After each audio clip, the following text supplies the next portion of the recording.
अब मैं 2004 से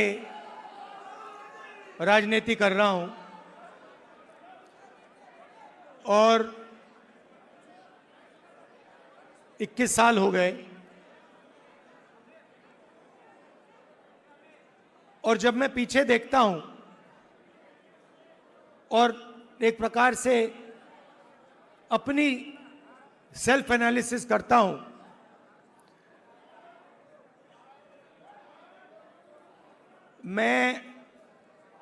मैंने कहां सही काम किया और कहां कमी रही, तो 2-3 बड़ी इश्यूज दिखती हैं मुझे। जमीन अधिग्रहण बिल किया, मनरेगा किया, भोजन का अधिकार किया, ट्राइबल बिल, न्यामगिरी की लड़ाई लड़ी। अगर मैं अपने आप के बारे में सोचूं तो मैं कहता हूं ये काम मैंने सही किया। और जहां तक कमी रह सकती है, मगर जहां तक मैंने, चाहे वो आदिवासियों की बात हो, दलितों की बात हो, माइनॉरिटीज की बात हो, वहां पे मुझे लगता है कि मुझे अच्छे नंबर मिलने चाहिए। महिलाओं के इश्यूज पर मुझे सही नंबर मिलने चाहिए। मगर अगर मैं थोड़ा पीछे को देखता हूं तो मुझे एक बात बिल्कुल क्लियर दिखती है कि एक चीज में मेरी कमी रही थी। भैया बोलने दो, ब्रदर बोलने दो, आप बाद में बोलना। तो एक चीज में कांग्रेस पार्टी में और मेरे अंदर भी एक चीज मैंने मिस कर दी, एक गलती मैंने की। क्या थी? जो ओबीसी वर्ग है उसका जिस प्रकार से मुझे प्रोटेक्शन करना था मैंने नहीं किया।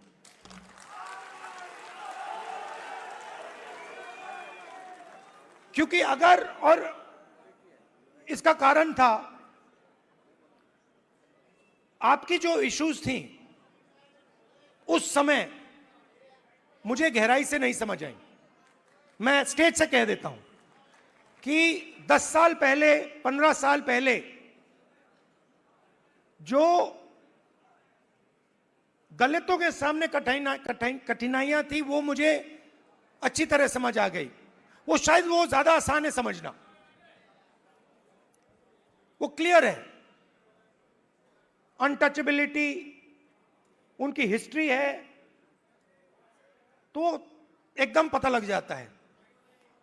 आदिवासियों के भी इश्यूज आसानी से समझ आ जाती हैं। आप उनके इलाके में जाइए, जंगल, जल, जमीन बिल्कुल सामने दिखता है। मगर ओबीसी की जो इश्यूज हैं, जो मुश्किलें हैं, वो छुपी रहती हैं, आसानी से नहीं दिखती हैं। मेरी रिग्रेट क्या है कि अगर मुझे आपकी हिस्ट्री के बारे में, आपकी इश्यूज के बारे में थोड़ा सा भी ज्यादा मालूम होता, मैं तभी जाति जनगणना करा देता। वो निकल गया। और मैं स्टेज से कह रहा हूं, वो गलती है मेरी, और कांग्रेस पार्टी की गलती नहीं है, मेरी गलती है। और इस गलती को मैं ठीक करने जा रहा हूं। और एक प्रकार से अच्छा हुआ है। मैं सोच रहा था कि ठीक है भाई, गलती हो गई तो अच्छा क्या है मैं आपको बताऊं कि अगर उस समय जाति जनगणना करवा दिया होता तो जैसा मैं अब जाति जनगणना कराऊंगा वैसा नहीं होता। क्योंकि जो हमने तेलंगाना में किया है, आपको वो पॉलिटिकल अर्थक्वेक है, वो हिंदुस्तान की राजनीतिक जमीन को उसने हिला दिया है। अभी आपको उसका जो आफ्टर शॉक है वो अभी आपको लगा नहीं है, मगर वो काम हो गया है। जैसे जैसे सुनामी आई थी ना, सुनामी आई थी ना, मगर जो सुनामी, जिस अर्थक्वेक ने सुनामी बनाई वो तो आपने देखा भी नहीं, वो समुद्र के नीचे था, है ना। मैंने थोड़ा स्टडी किया, पता लगा कि जब सुनामी आई थी 1000 किलोमीटर 1000 किलोमीटर लंबी, मतलब क्रैक जमीन में आया था, किसी ने नहीं देखा। उसके बाद में 2-3 घंटे बाद उसका असर दिखा। वही हुआ है तेलंगाना में। मैं आपको बता रहा हूं 21वीं सदी डेटा की सदी है। मोदी जी कहते हैं data data data, DDD, 4D, 5D, 3D, ऐसे बोलते रहते हैं, सुना ना आपने। 50-60 साल पहले अगर आप पूछते पावर कहां से आती है, लोग आपको कहते पावर तेल से आती है, ब्लैक गोल्ड कहते थे उसको। जिस देश के पास तेल है उसके पास पावर है, वो पूरी दुनिया को कंट्रोल कर सकता है। अगर वही सवाल आज आप पूछें तो ब्लैक गोल्ड नहीं है, आज का तेल डेटा है। और डेटा कंपनियों के पास होता है। आप रिलायंस के पास जाइए, अमेज़न के पास जाइए, वो आपको डेटा दिखा देंगे। किसी भी अस्पताल में चले जाइए, आपको वो डेटा दिखा देंगे। मगर जो डेटा आज तेलंगाना सरकार के हाथ में आ गया है, उसका देश में कोई मुकाबला नहीं है। आज तेलंगाना में हम आपको बता सकते हैं, हम आपको 1 मिनट के अंदर बता सकते हैं कि तेलंगाना की सारी कॉरपोरेट्स में, उनकी सारी मैनेजमेंट में कितने ओबीसी हैं, कितने दलित हैं, कितने आदिवासी हैं।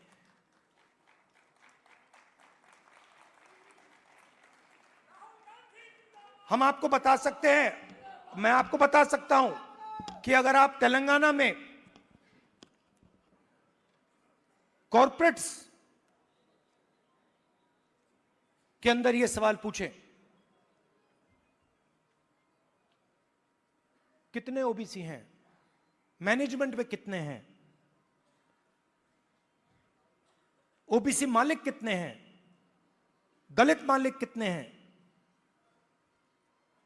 लाखों करोड़ रुपए की सैलरी मिलती है उनको। आपने मीडिया में सुना होगा 2 करोड़ का पैकेज, 3 करोड़ का पैकेज, 5 करोड़ का पैकेज, सुना ना आपने। यह आप सवाल पूछ सकते हैं, तेलंगाना में ओबीसी को कितने पैकेज मिले? 0। एक भी पैकेज ओबीसी को नहीं मिल रहा, एक भी पैकेज दलित को नहीं मिल रहा, एक भी पैकेज आदिवासी को नहीं मिल रहा है। और आप मनरेगा की लिस्ट निकालिए, पूरी लाइन ओबीसी, दलित, आदिवासियों से भरी हुई है।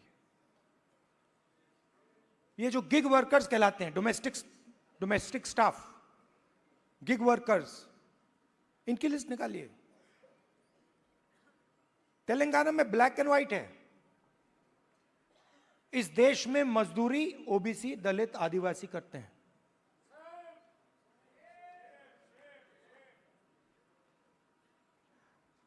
बघेल जी ने बहुत अच्छी बात बोली, उत्पादक शक्ति। मतलब देश को चलाता कौन है? देश को, उसकी, किसी भी देश को उसकी उत्पादक शक्ति चलाती है। और देश में मेन सवाल यह उठता है कि अगर उत्पादक शक्ति देश को कुछ दे रही है, भोजन देती है, औजार देती है, ये इमारतें देती हैं, तो उस शक्ति को अपने खून पसीने के लिए देश क्या देता है? मतलब आप लोग देश को बनाते हो, इमारतें आप बनाते हो, सड़कें आप बनाते हो, स्कूल आप बनाते हो, कॉलेज आप बनाते हो, अस्पताल आप बनाते हो, टेंपल भी आप बनाते हो। मेरे लिए सबसे जरूरी सवाल है, अगर आप लोग देश को बनाते हो तो इस काम के लिए देश आपको क्या देता है? आपको क्या दे रहा है आज हिंदुस्तान? प्राइवेट स्कूल, जहां पे आपको लाखों रुपए देने पड़ते हैं। प्राइवेट स्कूल किसके? आपके नहीं, ओबीसी के नहीं, दलित के नहीं, आदिवासी के नहीं। आरक्षण लूटा नहीं, आरक्षण दिया नहीं जाता है।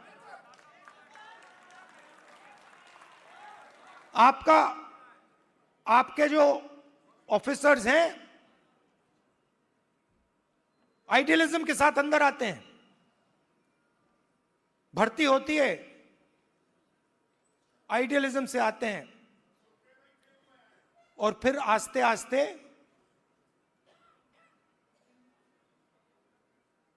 कट दिया जाते हैं। ACR, annual confidential report, OBC, Dalit, Adivasi अफसरों को हत्या करने का तरीका। रिजर्वेशन आपको दी गई है, मगर फाइनेंशियल मिनिस्ट्रीज को देखिए, डिफेंस मिनिस्ट्री, फाइनेंस मिनिस्ट्री, बड़ी बड़ी मिनिस्ट्रीज को देखिए, और वहां पे आप नेशनल लेवल, मैंने चेक किया, वहां पे मुझे ओबीसी, दलित, आदिवासी नाम बता दो। मैंने मजाक किया, बजट बना, मिठाई बांटी जा रही थी, याद है आपको? हलवा बांटा जा रहा था, 11 लोग थे वहां पे, 90% आप लोग हो, 50-55% ओबीसी, 15% दलित, 9% आदिवासी, कोई नहीं वहां पे। हलवा बट रहा है, वो खा भी रहे हैं। आप प्रोडक्टिव फोर्स देश की, वो हलवा में जो चीनी गई वो आपने बनाई,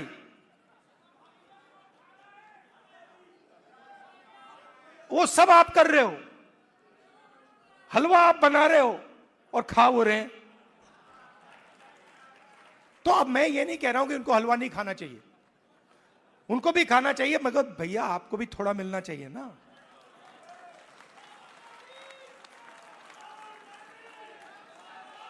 तो अब मैं आपको, आप मेरी बहन से पूछो, मेरी बहन से पूछो, कभी मिलोगे तो पूछना कि अगर कभी राहुल ने किसी चीज के बारे में मन बना लिया तो उस बात को वो छोड़ेगा या नहीं छोड़ेगा, वो पूछ लो उससे। मैं नहीं छोड़ने वाला। और मैं सिर्फ जाति जनगणना की बात नहीं कर रहा हूं। देखो, आप ये मत सोचो कि मैं जाति जनगणना की बात कर रहा हूं। जाति जनगणना तो पहला कदम है।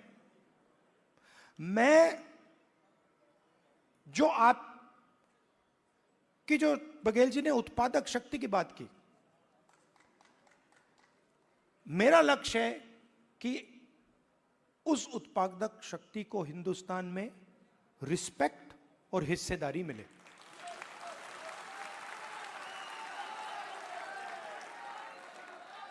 तो आपको लगना चाहिए, हिंदुस्तान के किसान को लगना चाहिए। आज आप हिंदुस्तान के किसान से पूछो, आपके बेटे के लिए क्या सपना है, आप क्या सोचते हो, आपका बेटा क्या करेगा? वो आपको कहेगा मजदूरी करेगा। और मैं चाहता हूं कि वो किसान कहे, नहीं, मेरा बेटा इस देश का सबसे बड़ा बिजनेसमैन बन सकता है, जो भी वो करना चाहता है वो कर सकता है। अब एक प्रॉब्लम है राजनीति में, सबसे बड़ी प्रॉब्लम पता है क्या होती है? क्या होती है? हाँ, नहीं, नरेंद्र मोदी कोई बड़ी प्रॉब्लम नहीं।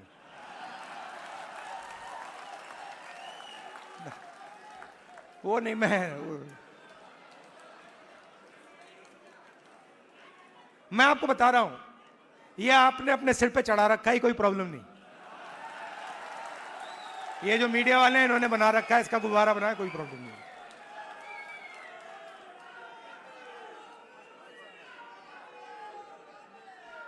अब पहले पहले तो मैं मिला नहीं था, अब 2-3 बार मैं मिल भी लिया हूं, बात समझ गया हूं मैं, कुछ नहीं उसमें।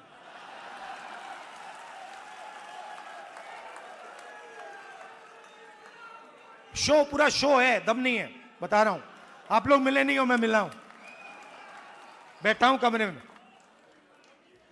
तो मेरा कहना है कि सबसे बड़ी प्रॉब्लम होती है राजनीति में, जो व्यक्ति अपनी शक्ति को ही नहीं समझता है। और मेरी सबसे बड़ी कंप्लेंट क्या है ओबीसी युवाओं से, कि आप अपनी शक्ति नहीं समझते हो। आपको मालूम ही नहीं कि आपकी कितनी शक्ति है, कैसी है, क्या है, वो आपको समझ नहीं। क्योंकि जिस दिन आपको अपनी शक्ति समझ आ गई, ये पूरा पलट जाएगा। तो मेरा क्यों, और अच्छा सवाल उठता है, अब आप मुझसे कहोगे कि भाई आपने कहा कि हमें अपनी राजनीतिक शक्ति नहीं समझ आती, तो फिर क्यों नहीं आती? मैं आपको बताता हूं क्यों नहीं आती। क्योंकि नहीं, बांटे नहीं गए हैं। देखिए, वो हुआ क्या है मैं आपको बताता हूं, सुनो। और ये आपको गहराई से समझना होगा। ये आपकी, देखिए, दलितों की हिस्ट्री है, दलितों की हिस्ट्री है ना? देश के दलितों को अंबेडकर जी ने उनकी हिस्ट्री समझाई। और अगर आप आज दलित से पूछें कि भाई आपकी हिस्ट्री क्या है, वो आपको 3000 साल की हिस्ट्री बता देगा। वो आपसे कहेगा, देखिए, हमें अछूत कहा जाता था, हमें बाहर रखा जाता था, हमें मारा जाता था। एक सेकंड में आपको बताएगा। आप वही सवाल आदिवासियों से पूछो, आपकी हिस्ट्री क्या है, वो आपको बता देगा। मगर अगर आप ओबीसी से पूछो कि भैया आपकी हिस्ट्री क्या है, आप जवाब नहीं दे पाते हो। इसका कारण है आपकी हिस्ट्री को आरएसएस और बीजेपी ने मिटाया है।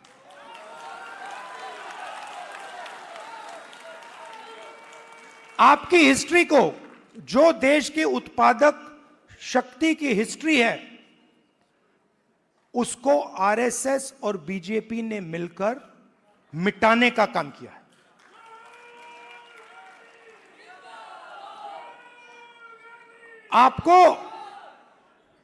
आप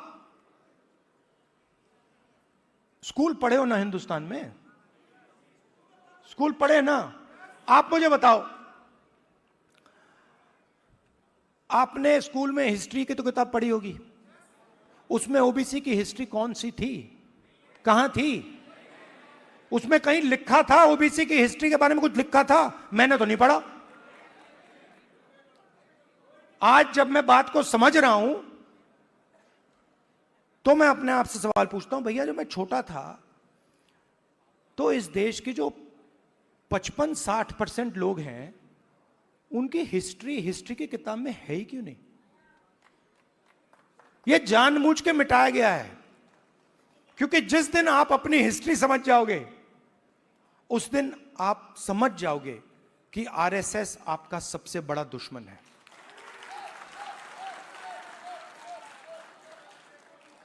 और आरएसएस ने आप पर आक्रमण किया है, और यह कोई नई बात नहीं है, यह हजारों साल से आक्रमण कर रहे हैं आप पे, मनुवादी वही। और यह हर लेवल पे होता है, हर लेवल पे होता है। ये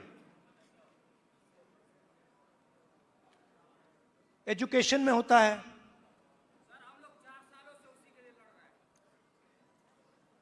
एजुकेशन में होता है, बिजनेस में होता है, जुडिशरी देख लीजिए वहां होता है। सब जगह आपके खिलाफ डिस्क्रिमिनेशन हो रहा है। मोदी जी कहते हैं, मोदी जी कहते हैं हिंदू इंडिया, हिंदू इंडिया कहते हैं। 50% हिंदू तो आप हो। अगर हिंदू इंडिया है और 50% आप हो, तो मीडिया में आपका एक आदमी क्यों नहीं है? कॉर्पोरेट इंडिया में आपका एक आदमी क्यों नहीं है? औरत क्यों नहीं है? मीडिया के एंकर्स की लिस्ट निकालो, ओबीसी नाम दिखा दो मुझे, कहां है? बड़े बड़े पत्रकारों के नाम निकालो, ओबीसी कहां है? कौन है वहां पे? अदानी ओबीसी है क्या? आपकी पूरी की पूरी जमीन उसको दी जा रही है, पूरी की पूरी आपकी जमीन ओबीसी दलित आदिवासियों की जमीन छीन छीन कर अदानी को दी जा रही है, अंबानी को दी जा रही है, टाटा को दी जा रही है, इन लोगों को दी जा रही है। इनके सिस्टम में कोई ओबीसी है ही नहीं, दलित है ही नहीं, आदिवासी है ही नहीं। तो इसलिए हमने कहा है सबसे पहले जहां भी हमारी सरकार होगी वहां जाति जनगणना होगा, एक्सरे होगा, एमआरआई होगा। हमें पता लगाना है ओबीसी कितने हैं, कहां हैं, क्या करते हैं, कितनी भागीदारी है, कितना पैसा है, यह हम सब जानना चाहते हैं। दूसरी बात, जैसे ही जाति जनगणना होता है वैसे ही 50% की दीवार वहीं टूट जाती है। तेलंगाना के चीफ मिनिस्टर ने जाति जनगणना के होने के एकदम बाद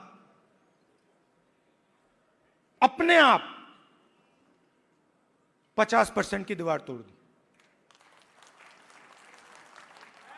और उन्होंने कहा कि भाई, मैंने उनसे पूछा, उन्होंने कहा राहुल जी, जब मैंने ये देखा, मेरे सामने कोई ऑप्शन ही नहीं है, मुझे ये करना पड़ा क्योंकि मुझे अन्याय दिखा। कल भाषण में उन्होंने बोला, तो पहला काम जाति जनगणना जहां भी हमारी सरकार होगी, 50% की दीवार जहां भी हमारी सरकार होगी, और दूसरा काम नेशनल लेवल पे, ये दोनों काम।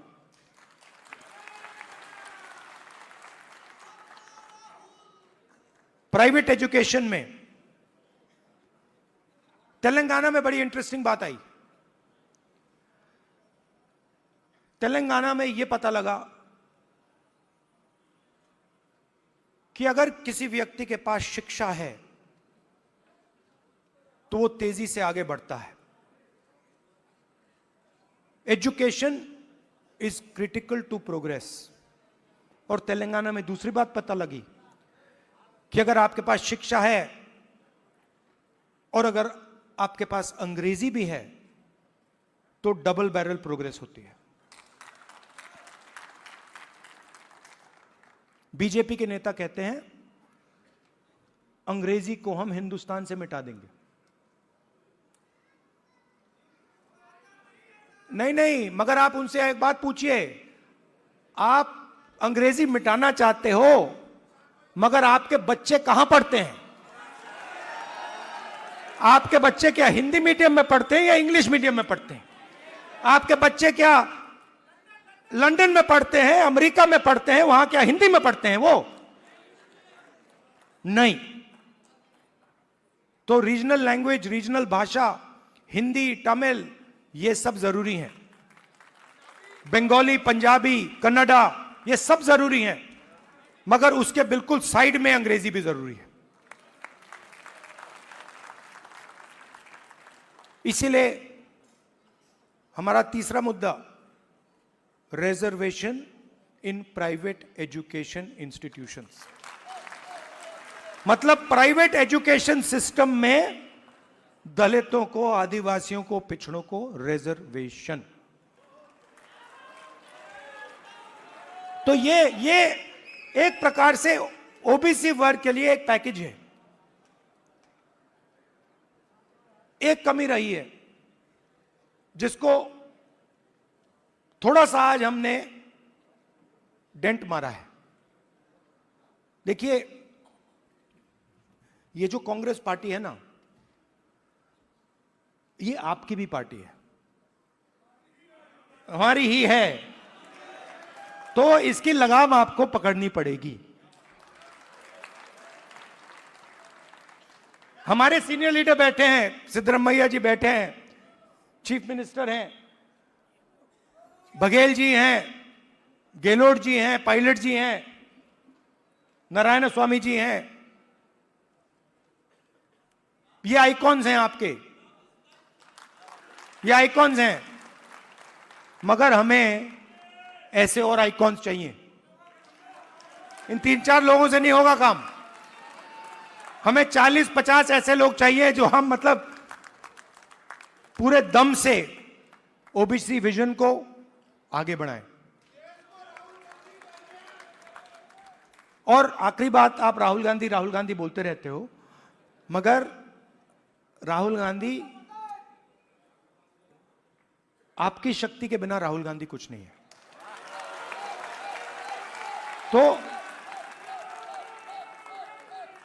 तो मेरा काम आपकी शक्ति को अलाइन करने का है। और देश के मैं ओबीसी वर्ग से, युवाओं से कहना चाहता हूं, जो मैंने शुरुआत में कहा, मैं अपनी साइड से कह सकता हूं, कांग्रेस पार्टी के साइड से नहीं कह सकता हूं। मैं अपने साइड से कहना चाहता हूं कि जिस प्रकार से मैंने ओबीसी वर्ग के लिए काम करना चाहिए था, पहले मैंने नहीं किया, अब मैं डबल स्पीड से वो काम करने जा रहा हूं। आप सबका बहुत बहुत धन्यवाद। नमस्कार, जय हिंद।